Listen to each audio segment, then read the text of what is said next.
बहुत समय पहले हिमालय की पहाड़ियों के बीच एक छोटे से गांव में परी नाम की एक बच्ची रहती थी। परी बहुत दयालु और मेहनती थी, लेकिन उसे हमेशा लगता था कि उसकी मेहनत का कोई फल नहीं मिलता।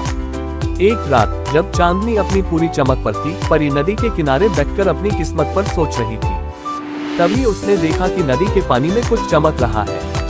परी उत्सुकता से उस चमक की ओर बढ़ी। जैसे ही उसने नदी में झांका, उसे एक बूढ़ी औरत दिखाई दी जो पानी के बीच एक जादुई झील में बैठी थी। बूढ़ी औरत के पास एक चमचमाता मोती था जो पूरी झील को रोशन कर रहा था। बूढ़ी औरत ने मुस्कुराते हुए परी से कहा, परी, तुमने अपनी मेहनत और दयालुता से इस झील को खोज लिया है। यह मोती तुम्हारी इच्छाओं को पूरा कर सकता है, लेकिन याद रखना, इसे केवल दूसरों की भलाई के लिए ही इस्तेमाल करना। परी ने मोती को संभालते हुए पहली इच्छा मांगी, गांव में कोई भी भूखा न सोए। अगली सुबह गांव के हर घर में अनाज और फल फूलों की भरमार थी। लोग बहुत खुश हुए। दूसरी बार परी ने इच्छा की, हर बीमार व्यक्ति ठीक हो जाए।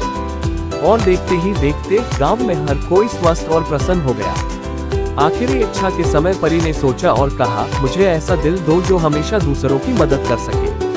जादुई मोती चमका और परी का दिल और बड़ा, दयालु और साहसी बन गया।